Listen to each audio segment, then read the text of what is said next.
Palavra da Verdade, a exposição bíblica com Hernandes Dias Lopes. Irmãos queridos, nós vamos então abrir o texto bíblico na carta de Paulo aos Efésios, capítulo 6, e vamos fazer a leitura dos versos 10 até o verso 20. Efésios capítulo 6, a partir do verso 10. Paulo diz assim: quanto ao mais, sede fortalecidos no Senhor e na força do seu poder. Revesti-vos de toda a armadura de Deus, para poderdes ficar firmes contra as ciladas do diabo. Porque a nossa luta não é contra o sangue e a carne, e sim contra os principados e potestades, contra os dominadores deste mundo tenebroso, contra as forças espirituais do mal nas regiões celestes. Portanto, tomai toda a armadura de Deus, para que possais resistir no dia mau, e depois de ter vencido tudo, permanecer inabaláveis. Estai, pois, firmes, cingindo-vos com a verdade, e vestindo-vos da couraça da justiça. Calçai os pés com a preparação do evangelho da paz, embraçando sempre o escudo da fé, com o qual podereis apagar todos os dardos inflamados do maligno.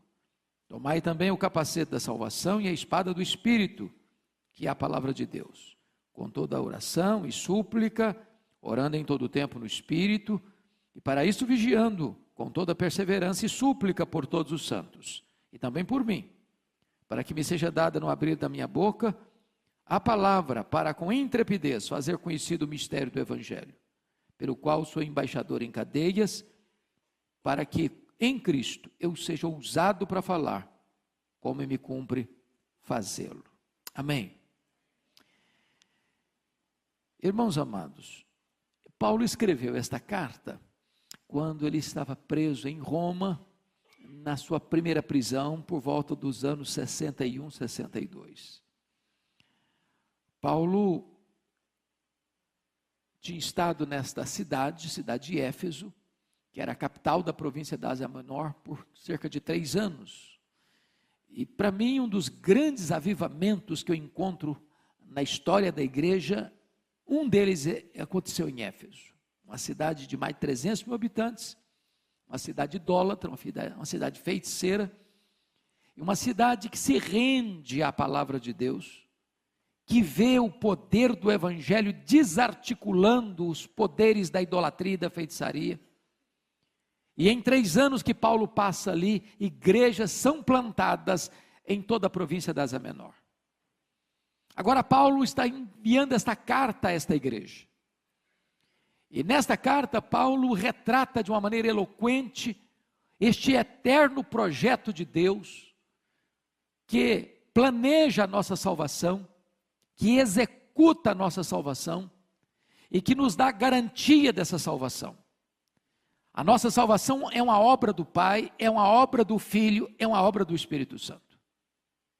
Depois que Paulo retrata este plano eterno que se consuma na história, que tem a garantia de que será verdadeiramente consumado na segunda vinda de Cristo, ele ora para que a igreja entenda a riqueza desse chamamento, qual a riqueza da sua herança e qual o poder que está à sua disposição.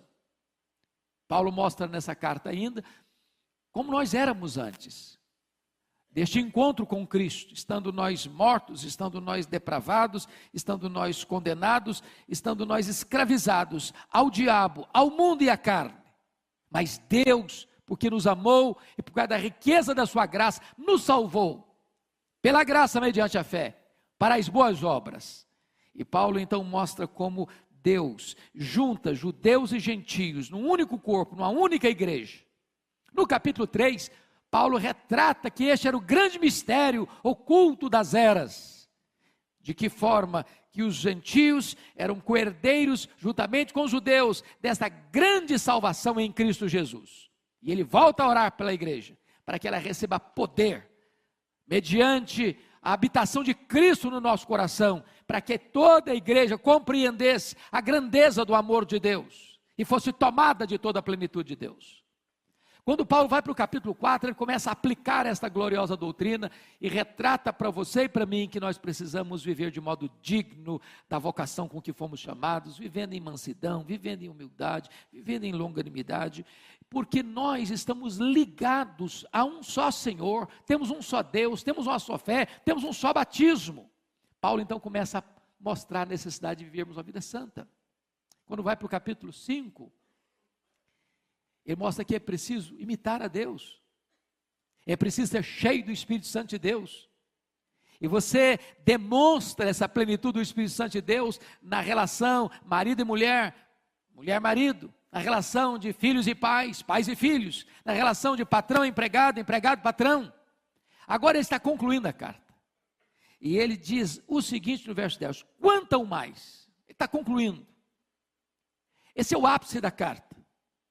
E ele vai mostrar para você e para mim que o fato de você ser escolhido por Deus na eternidade, o fato de você ter sido remido por Cristo na cruz, o fato de você ter sido selado com o Espírito Santo da promessa, o fato de você ter sido colocado e enxertado no corpo de Cristo, o fato de você ser cheio do Espírito Santo, o fato de você ter uma família bonita, o fato de você ser uma pessoa abençoada no seu trabalho, não livra você de uma grande batalha espiritual. Nós estamos num terreno minado, nós estamos numa guerra, nós estamos numa grande tensão. Eu gosto muito da figura que Francis Schaeffer levanta sobre esse assunto. Ele compara este mundo como uma casa de 2 andares. Aqui embaixo, no primeiro andar, é o andar que nós vivemos, nós ouvimos, nós falamos, nós sentimos, nós pensamos, nós andamos, nós descansamos, nós viajamos, nós trabalhamos, nós tocamos. É este o mundo que vivemos. E ele diz, no andar de cima, é o que a Bíblia chamaria de regiões celestes. Você não vê, nem por isso é irreal. Você não toca, nem por isso você deixa de ser influenciado. E aqui em cima, nesse andar de cima, você tem anjos de Deus que estão protegendo você, que são ministros de Deus, para guardarem você, abençoarem você, cuidarem de você, mas você tem também inimigos hostis, que vieram para roubar, para matar, para destruir. Inimigos terríveis, que vivem ao seu redor como leão, procurando a quem devorar. Que procuram uma brecha na sua, na minha, na nossa vida, para nos destruir. E aqui então, introdutoriamente, eu quero dizer que nós, nessa guerra, precisamos ter 2 cuidados. 2 cuidados. Primeiro cuidado, é você não subestimar este inimigo. Irmãos amados, se nós estamos falando em guerra, não tem nada mais perigoso do que alguém enfrentar um inimigo sem saber quem ele é. Qual o seu poder? Quais são suas armas? Quais são as suas estratégias? Há muitas pessoas hoje que querem colocar o diabo como uma formiguinha inofensiva. Não é assim que a Bíblia trata do assunto. Paulo diz que nós não devemos ignorar os seus desígnios. Então, essa luta é desigual. Por isso as nossas armas não podem ser carnais, mas precisam ser poderosas em Deus, para destruir fortalezas e anular sofismas. Então, não entre nessa guerra de cara limpa, porque você não tem armas suficientes em você mesmo para enfrentá-la e vencê-la. Mas se há um outro polo perigoso também, que é superestimar este inimigo. É de você viver a vida cristã com medo dele. E em momento algum a Bíblia não me ensina a ter medo do diabo e dos seus agentes. O que a Bíblia me ensina é temer a Deus e resistir ao diabo. É preciso entender que o diabo e seus agentes, o diabo não é um Deus caído, ele é um anjo caído. É preciso entender que o diabo, ele só pode agir dentro dos limites que Jesus estabelece para ele, e nem 1 centímetro a mais. É preciso saber que se você está guardado por Deus nas mãos do Senhor, o diabo não pode tocar você, a não ser que Deus permita, para um propósito. Então, dito isso, eu gostaria de que você olhasse comigo, com a Bíblia aberta, algumas coisas que quero partilhar com você. Primeiro, vamos conhecer a natureza desse inimigo. E Paulo, cuidadosamente, vai nos orientar, lá no versículo 12, primeiro, contra quem não é essa luta. Ele diz, a nossa luta não é contra sangue e carne. Em outras palavras, a nossa luta não é contra pessoas. Seu problema não é seu marido, seu problema não é sua mulher, seu problema não são seus filhos, seu problema não é sua sogra, seu problema não é seu sogro, seu problema não é seu patrão, seu problema não é seu vizinho, seu problema não é a pessoa que está perturbando você. Não entre nessa peleja pensando que essa pessoa é o seu problema, porque se você tirá-la do seu caminho, outra pessoa vai ocupar esse espaço. Não atinja pessoas, achando que essa pessoa é o alvo da sua luta. Às vezes essas pessoas podem ser colocadas estrategicamente por este inimigo, mas a sua luta não é contra pessoas, porque se você não entender isso, você vai brigar, você vai machucar gente, você vai ferir pessoas, você vai falar mal de pessoas, e você vai amargurar a sua alma, você vai azedar o seu coração, e você vai ser derrotado nesse campo de batalha. Então, vem a segunda pergunta: quem é o inimigo? Dê uma olhadinha comigo no versículo 11. Revesti-vos de toda a armadura de Deus, para poderes ficar firmes contra as ciladas do diabo. Note você que aqui o diabo é apresentado como se fosse o líder dessa corja. O líder deste grupo que ele vai descrever no versículo 12. Principados, potestades, dominadores deste mundo tenebroso e forças espirituais do mal. Então a sua guerra, a sua luta é contra esse ser caído, maligno, perverso, assassino, ladrão. Esse inimigo que a Bíblia chama de dragão, Abaddon, Apolion, tentador, destruidor. Que a Bíblia chama de antiga serpente, leão que ruge. Homicida desde o princípio. Se você perceber, esse ser, embora tão maligno e tão mau e tão perverso, ele não está sozinho. Ele não está sozinho. Porque ele não é um Deus caído, ele não tem os atributos de Deus.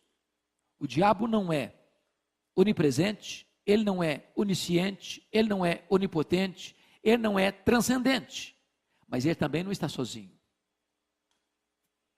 À luz de Apocalipse capítulo 12, versículo 3, quando ele cai, ele arrasta com a sua cauda 1/3 das estrelas. Isso é uma expressão bíblica para descrever que 1/3 dos anjos de Deus foram precipitados no abismo com ele. E esses seres malignos estão sob seu comando, dentro deste reino das trevas, trazendo tantas perturbações e angústias e perplexidades aos homens. Agora, a pergunta segunda que eu levanto no texto é: quais são as características desse inimigo? A primeira coisa que você vai notar comigo é que esses inimigos são poderosos. Olha comigo o versículo 12. A nossa luta é contra os principados e potestades e dominadores deste mundo tenebroso, forças espirituais do mal nas regiões celestes. Amados irmãos, nenhum de nós deva subestimar isso. Subestimar isso. O poder deste inimigo. Eu acho que você vê esses sinais e essas evidências o dia todo. Nas ruas, no cinema, no teatro, nas telenovelas, na literatura, na imprensa, nas cortes, nos parlamentos, no comércio, na indústria, nas transações comerciais, nas relações internacionais. Você sempre vê esta mente poderosa e maligna, tantas vezes, articulando nos bastidores, com a sua mão invisível, porém pesada, perigosa, destruidora. Paulo então vai retratar para nós que esses inimigos são sim poderosos, mas mais do que isso, eles são malignos. Este mundo tenebroso, irmãos amados, este mundo tenebroso é o aspecto de que esse reino é reino de trevas, de escuridão, de violência, de maldade, de promiscuidade, de mentira, de opressão, de injustiça, de malignidade, que vem para destruir pessoas, que vem para arruinar famílias, que vem para arrebentar com casamentos, que vem para levar as pessoas ao desespero existencial, que vem para acabar com as pessoas, para arrebentar com elas de todas as formas, de todos os meios. É um mundo tenebroso, porque o inimigo é maligno.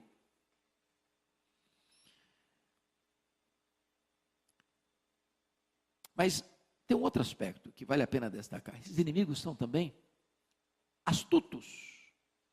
Chama a sua atenção de novo para o versículo 11, que Paulo diz que você deve ser tomado de toda a armadura de Deus para você ficar firme contra quê? Ciladas.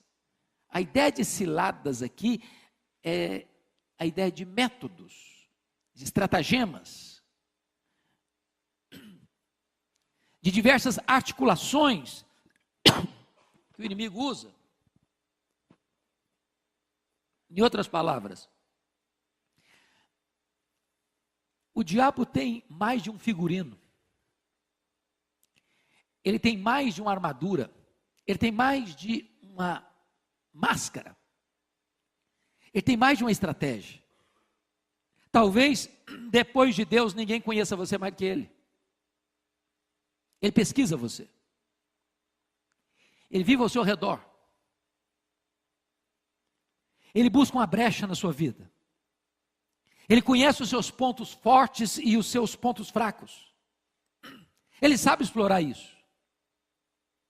Para cada pessoa, a tentação vem de forma diferente. Tem gente que o problema dele é área sexual, a fraqueza é essa.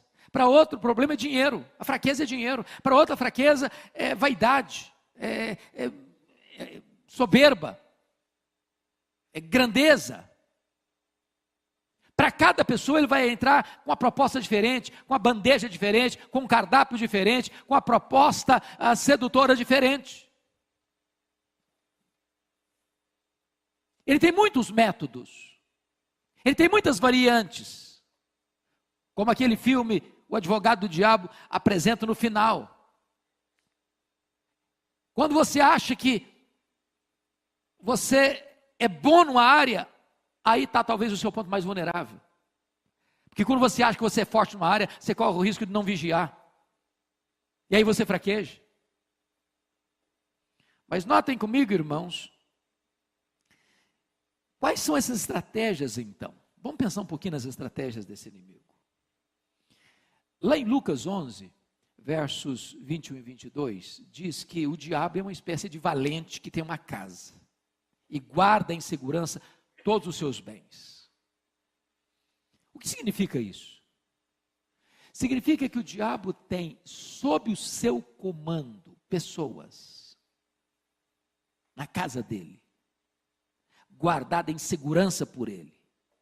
A Bíblia chama isso de reino das trevas ou potestade de Satanás. Mas a Bíblia diz mais, que vindo um mais valente do que ele, vence-o, tira a panóplia dele, ou seja, a panóplia é uma palavra única, mas que significa toda a armadura, por isso que tem essa preposição, esse prefixo pan, tudo, toda a armadura dele, deixa-o completamente sem proteção, amarra-o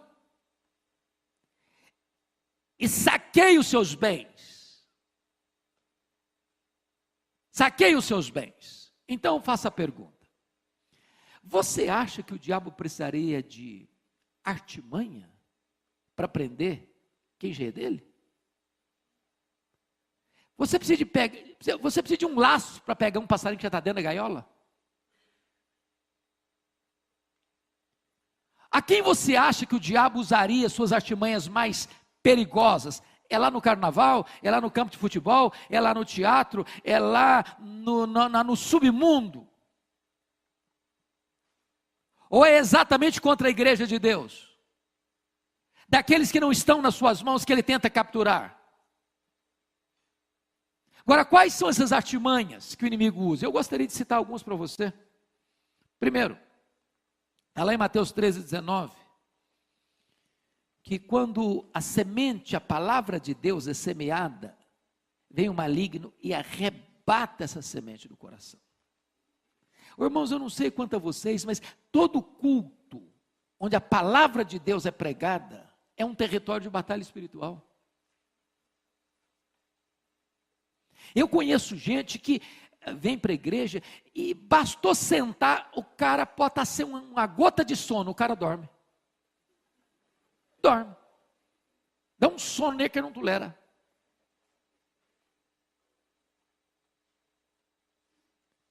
Outras pessoas entram, elas estão fisicamente presentes, mas a alma está vagando.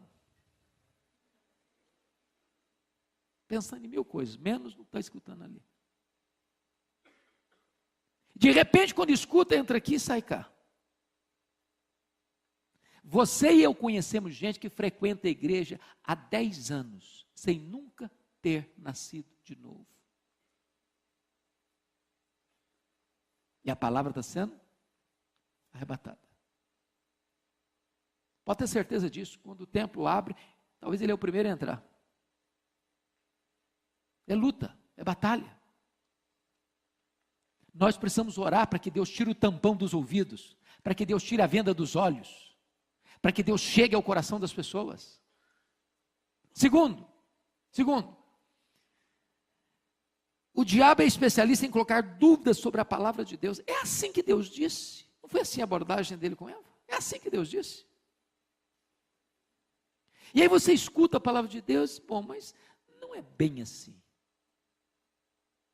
Aliás, não é assim. E as pessoas põem dúvida, sobretudo, por exemplo, Gênesis 1, versículo 1. No princípio criou Deus os céus e a terra. Bom, mas isso aí não é literal. Bom, mas isso aí é uma metáfora. Bom, mas Adão e Eva não existiram. Isso aí é apenas uma ideia metafórica para você achar que surgiu a raça humana. Mas não foi assim. Bom, se você nega isso, você nega a Bíblia toda. Você diz que então os profetas mentiram, que os apóstolos mentiram, que Jesus mentiu, que a Bíblia toda não vale a pena e não merece confiança. E aí vai botando dúvida na cabeça das pessoas. Quer ver outra coisa? Em terceiro lugar, o diabo é especialista em produzir insatisfação. Não foi isso que fez com Eva. Eva, de repente, ela se viu como uma coitadinha, miseravelmente injustiçada, naquele miserável jardim do Éden. Tadinho, esse jardim é muito michuruco para mim. Eu tenho potencial para muito mais. Eu sou possivelmente capacitado para ser igual a Deus. Para que eu vou viver nesse jardinzinho aqui? E de repente, como pródigo, você tem o pai, você tem o irmão, você tem a casa, você tem mesa farta, você tem servos, você tem fartura, e você se sente infeliz. Você está na igreja, você escuta a palavra de Deus, e de repente a igreja não satisfaz, e de repente os prazeres de Deus não satisfazem, e você fica paquerando e flertando com o que está do lado de lá do muro. Daqui a pouco o diabo bota uma grande baita insatisfação no seu coração, e você não está feliz mais. Ele é especialista nisso. Cuidado com a insatisfação. Quer ver outra coisa? O diabo, ele é especialista em produzir uma espécie de raiva no seu coração, que se instala, e você diz, eu não suporto aquela pessoa, eu não quero nem ver a cara dela, quando eu escuto a voz dela, meu corpo treme, e eu não perdoo também. Tem gente crente que não conversa com o irmão dentro de casa. Passa uma semana. Tem gente que frequenta a igreja, se o fulano senta do lado esquerdo, ele vai do lado direito, porque ele não fica perto. Sabe o que a Bíblia diz? Irai-vos e não pequeis. Não se deixe o sol se pôr sobre a vossa ira, nem deis lugar ao diabo. Se você guarda mágoa no coração, o diabo encontra uma brecha aberta para afligir você, para atormentar você. Quer ver outra coisa? O pastor Ivan falou agora há pouquinho das seitas, das heresias.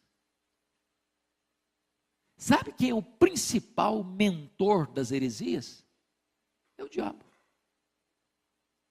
São doutrinas de demônios. Ele é um teólogo herege. Ele é um péssimo hermeneuta. Ele é um péssimo exegeta. Ele pega a Bíblia e torce a Bíblia. E muitas das heresias, irmãos, que estão aí circulando e atraindo tanta gente e capturando tanta gente, tem como fonte os demônios. Então são estratégias. Agora, quer ver outra estratégia dele? Olha comigo o versículo 13. Dá uma olhadinha aí. Portanto, tomai toda a armadura de Deus, para que possais resistir no dia mau. Eu fico impressionado com essa expressão aqui, porque a Bíblia diz que todos os dias, de certa forma, são maus. Nós vivemos num mundo que jaz no maligno. Você já tentou, por exemplo, ligar a sua televisão, ou a CBN, quem gosta de notícia, ou qualquer outro tipo de rádio, de FM, e escutar 1 hora e concordar com tudo aquilo que foi falado durante 1 hora? É isso mesmo. Subscrevo tudo isso aí. Você percebeu como é que é a coisa? Nós vivemos num mundo mau. Os valores são outros, estão invertidos, estão às avessas. Agora, existe o que a Bíblia chama de o dia mau. E que dia é esse? Que dia é esse? Nós estamos falando de estratégia de guerra. Pense comigo nessa cena de guerra. Você que já assistiu tantos filmes de guerra, tem hora que 2 exércitos estão lá numa conflagração, num conflito, numa batalha, e de repente o comandante do lado de cá recolhe a sua tropa. Recolhe. O do lado de lá não está sabendo o que está acontecendo. Por que está recolhendo? Está com medo? Está fraco? Não tem mais capacidade de resistência? E de repente é estratégia recolher. E quando, todo filme de guerra é assim, você pode perceber isso, quando a cena está tranquila, os soldados estão subiando, assim, aquela camarinha, aquele negocinho assim, parece que está até numa colônia de férias, aí vem chumbo grosso. É assim na guerra, espiritual também. Pensa na casa dos 2 andares. Você está lá embaixo, no primeiro andar, tranquilo, no anais e tal, está tudo bem, está tudo em paz, está com saúde, família vai bem, está promovido no emprego, os filhos estão tudo bem sucedido no trabalho, na escola, e está aquela maravilha, aquela nice, você nem vai para a igreja mais, também reunião de oração você não vai mais, vigília nem fala nisso mais, e você também está até de férias de Deus, e de repente está tudo calmo. Aí, de repente, lá do andar de cima vem uma ordem. Dia tal, chumbo grosso no fulano. Aí o cara acorda já meio atordoado. Já acorda, já briga com a mulher, grita com as crianças, chuta o cachorro. Buzina e grita com o cara no trânsito. Chega no trabalho e está aquela confusão. E ele nem está percebendo a natureza do problema que ele está enfrentando. É o dia mau. E se você não se aperceber que esta é uma hora de pressão em cima de você, você se descontrola. Você entra na carne. Você cai na esparrela. Você é derrotado na luta. Mas quer ver outra estratégia desse inimigo? Volta para o versículo 13 de novo comigo. É impressionante o que Paulo diz aí no finalzinho do verso 13. Para que possais, portanto, tomai toda a armadura de Deus, para que possais resistir no dia mau. O dia mau é para resistir. Resistir. Agora, o que diz aí? E depois de terdes vencido tudo, não parte tudo, Aí sim, aí você pode estarelhar as armas, aí você pode dar uma relaxada, aí você pode até tirar umas férias. É isso que está escrito aí? Não. E depois de ter vencido tudo, permanecer inabaláveis. Sabe o que significa isso? Você precisa continuar vigiando. Para mim, uma das coisas mais estratégicas de batalha espiritual que eu encontro na Bíblia é Lucas capítulo 4, quando Jesus derrota o diabo 3 vezes, está escrito, está escrito, está escrito, e o diabo o deixou até momento oportuno, e aí voltou de novo. Outras estratégias, outras armas, usando outras circunstâncias, outras pessoas, para tentar capturar Jesus, pegar Jesus. Perseverança, irmão, perseverança. Vigilância. Pois bem, agora eu quero concluir. Quais são as armas que nós precisamos usar nessa batalha espiritual? A primeira arma, por favor, dê uma olhadinha comigo, versículo 10. Quanto ao mais, sede fortalecidos no Senhor e na força do seu poder. Primeira coisa que Paulo está dizendo o seguinte: você não é forte em você mesmo, e você não é forte à parte do Senhor. Você só pode ser fortalecido quando você está no Senhor. É nele, é dele que emana esse poder. O problema dessa luta, irmãos, não é a presença do diabo. O maior problema é a ausência de Jesus. Se você está em Jesus e sendo fortalecido nele, você é fortalecido com poder. É com Ele, é na presença dEle, é em comunhão com Ele, é tendo intimidade com Ele, é desfrutando da companhia dEle, é estando debaixo das asas dEle, é vivendo na presença dEle. Esse é o segredo de você ser revestido no Senhor e na força do seu poder. Não é possível você entrar nessa luta sem esse poder. No seu poder não vai.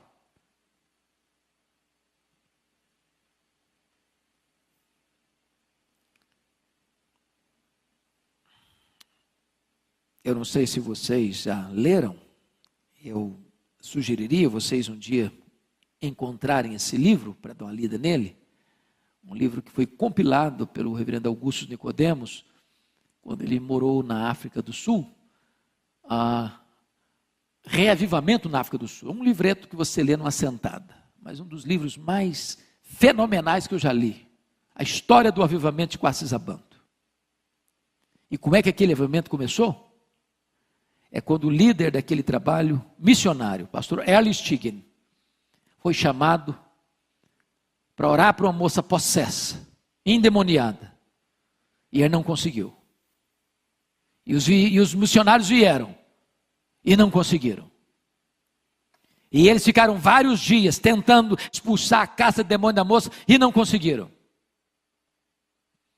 E a conclusão dele foi essa: eu vou embora daqui. Eu não tenho autoridade para pregar mais aqui. Foi quando tudo mudou naquela missão. O Espírito de Deus segredou o coração dele: você não tem que ir embora, você tem que buscar poder. Buscar poder.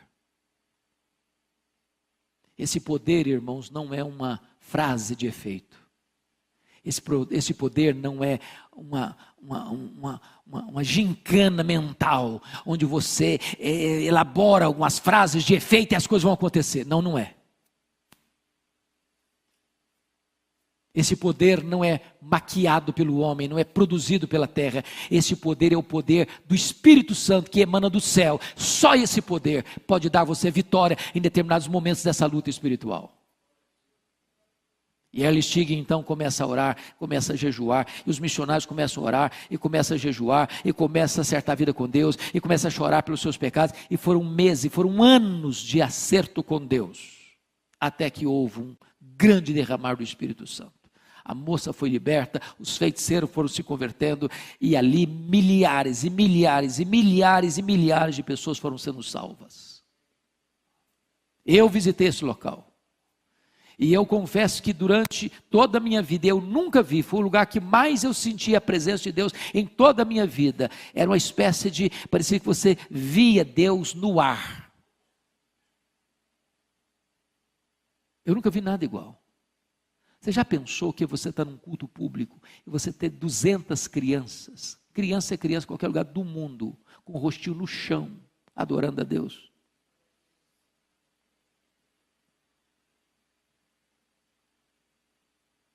Milagres extraordinários acontecendo. Cegos vendo, coxos andando, mortos ressuscitando. Eu ouvi o testemunho pessoal da regente do coral, que ficou 17 horas no caixão. Quando estava indo para o cemitério, Deus a levantou da morte. Agora, como é que começa isso? Quando alguém reconhece o seguinte: eu preciso de poder. Eu preciso de poder. E poder não se recebe na academia. E poder não se recebe apenas com a intelectualidade humana. Poder se recebe com os joelhos dobrados, com o derramar do Espírito Santo de Deus. Nós precisamos desse poder. Segunda coisa que Paulo nos ensina, irmãos, versículo 11, é que nós precisamos ser revestidos não de alguma, mas de toda a armadura de Deus. E toda a armadura de Deus, uma palavra só no grego, é panóplia. Nós precisamos da panóplia. Nós precisamos de cada peça dessa armadura. Não pode ter brecha. Não pode ter brecha. Você precisa proteger sua cabeça. Você precisa proteger o seu coração. Você precisa proteger o seu corpo. Você precisa proteger seus pés. Você precisa proteger todo o seu cérebro. Você precisa uma espada na mão. Você é um guerreiro. Você precisa ter armas de defesa e de combate. E depois que tudo isso estiver pronto, então, versículo 18 diz que você precisa fazer isso num ambiente de oração, com toda oração e súplica, orando em todo o tempo, no Espírito, e para isso vigiando com toda a perseverança e súplica por todos os santos. Eu queria concluir fazendo uma pergunta a você. O que você conhece desse poder? Ou, quão consciente você está hoje de que você precisa desse poder? Porque esse poder não tem a ver com o tempo de igreja, com o cargo que você exerce na igreja, com o grau de conhecimento que você adquiriu.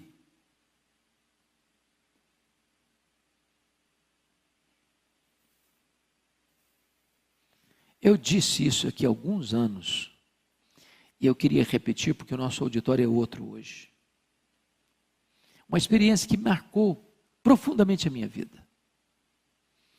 Eu estava pregando num culto de formatura do Seminário Presbiteriano do Norte, em Recife, na Igreja Presbiteriana das Graças. Um dos formandos, depois do culto, me procurou para me contar uma história que ele tinha vivenciado naquele ano. Ele era um bom pregador e hoje ele é um missionário fora do Brasil. E ele recebe um convite muito honroso para pregar numa das maiores igrejas presbiterianas do Brasil, uma das mais lindas capitais do país. Não é comum uma igreja convidar para uma série de conferências, sexta, sábado e domingo, um seminarista. Via de regra, se convida um pastor mais experiente, com mais calejado do ministério, mas aquela igreja convidou o seminarista. E ele se sentiu muito honrado, obviamente. Então ele partiu para lá, sexta-feira. Coube-lhe o privilégio de ser hospedado pelo próprio pastor da igreja. Estava se aproximando a hora do culto, ele já de banho tomado, já botando a sua indumentária para pregar, quando chega uma mulher, muito apavorada na casa do pastor. E a mulher diz: pastor, eu preciso que o senhor vá na minha casa agora. Eu falei: o que foi, filha? Tem uma mulher endemoniada lá, a minha vizinha, e está todo mundo apavorado. Tem uma pequena multidão ao redor da casa, ninguém tem coragem de enfrentar a situação. Vamos lá comigo. E o pastor, muito calmamente, disse: minha irmã, que coisa interessante. Pois acaba de chegar de Recife um santo homem de Deus preparado para essa tarefa. Pensa num seminarista nervoso. O cara começou a tremer os joelhos. Eu não sei se eu estivesse lá, eu não teria sentido a mesma coisa. Ele tentou fugir da situação. O pastor disse, não, você vai comigo. E foram caminhando, rua fora, de longe escutaram os gritos cavernosos da mulher. Quando chegaram na casa, que um monte de gente espantada, com os olhos esbugalhados, com o rosto assim, transtornado, e o seminarista mais apavorado ainda, e o pastor disse, seminarista, o caso é todo seu. Pode entrar na casa. Quando ele entrou, ele se deparou com um quadro horrível. Aquela mulher estava com os cabelos desalinhados, com o rosto desfigurado, com os olhos muito cheios de ódio. E quando ele tentou esboçar a primeira palavra, ela lhe deu uma bofetada na cara e jogou ao chão. E no chão ele ficou por mais de 1 hora. E ela bufando ao redor dele como uma fera selvagem. E vou lhes dizer que ele é um cara de quase 2 metros de altura. Ele me disse em lágrimas, esse pastor Hernandes, caído e nocauteado ali, eu senti e vi como um filme passar em minha cabeça a minha história. Seminarista, formando, cheio de arrogância, achava que eu era o tal. Caído, envergonhado, humilhado. Seus pecados vinham como um filme na sua cabeça. Até que depois de muito tempo, ele disse, me senti como Sansão, agarrado nas colunas daquele templo e fazendo a seguinte oração, oh meu Deus, eu ainda sou teu servo, tem misericórdia de mim, restaura minha autoridade, restaura meu poder, não me deixe envergonhado, Senhor. E quando ele começa a orar desta maneira, a mulher cai. E quando a mulher caiu, ele se levantou. Porque diante de Deus, humildade, mas diante do diabo, autoridade. Autoridade. E ele se levantou e no nome do Senhor Jesus Cristo, ele deu ordem àqueles demônios para se retirarem daquela mulher. Ela ficou liberta. E ele me disse algo que eu nunca mais esqueci. Ele me disse assim, pastor Hernandes, nesse dia eu descobri uma coisa. Não basta ser crente. Não basta ser líder. Não basta ser diácono, presbítero, seminarista, pastor, missionário. É preciso ter o poder do Espírito Santo de Deus na nossa vida. Quanto ao mais sede fortalecidos no Senhor e revestidos da força do seu poder. Você quer esse poder, irmão? Ele está à sua disposição, está à minha disposição. Paulo diz isso lá no 1º capítulo. A suprema grandeza do poder de Deus está à nossa disposição, o mesmo poder que ressuscitou Jesus dentre os mortos. Eu queria orar com você agora.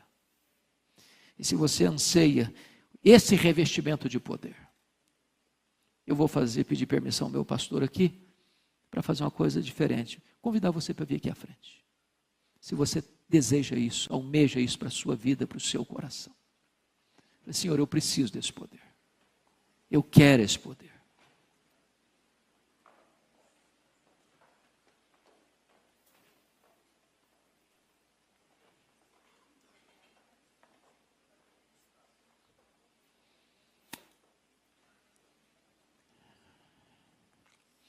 Irmãos amados, nós vivemos dias maus.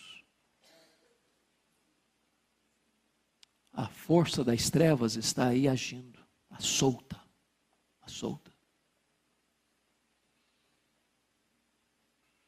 E nós precisamos desse poder para enfrentar isso. Para enfrentar isso.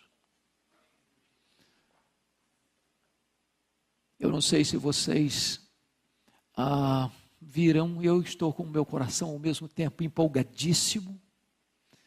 Folha de São Paulo publicou domingo passado que nós somos no Brasil, com respeito à juventude brasileira, já a maioria de evangélicos.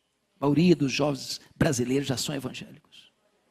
Muitos deles ainda com muitas deficiências, com muitas carências. E cabe a nós dar pão para essa juventude, palavra para essa juventude, instrução para essa juventude. Irmãos, por onde eu tenho andado para esse Brasil afora, eu tenho ficado impressionado, a quantidade de gente. Estava pregando essa semana passada, sexta-feira, lá na igreja batista, primeira igreja batista de Maceió. Tinha mães com crianças no colo, sentadas no chão, não tinha mais lugar para sentar, era sentado no chão com um bebê no colo. Gente faminta de Deus, para todo lado, para todo lado, para todo lado. Deus está soprando, irmãos, sobre a igreja brasileira, e nós precisamos entender o nosso momento, de sermos revestidos com o poder do Espírito Santo, para uma grande cruzada de pregação do Evangelho. Porque liberta o povo, é o Evangelho do Senhor Jesus Cristo, este instrumento que liberta, que transforma, que salva, que faz tudo novo na história do ser humano. Que você seja um guerreiro de Deus, revestido com o poder de Deus. Senhor, nós precisamos de Ti. Aqui estamos, Senhor, carentes da Tua graça, reconhecidos, meu Deus, de que nós fomos alcançados por esta graça, transformados por ela, regenerados pelo Teu Espírito, selados pelo Teu Espírito. Hoje fazemos parte da Tua família, do Teu rebanho. Hoje fomos enxertados no corpo de Cristo. Louvado seja o Teu nome.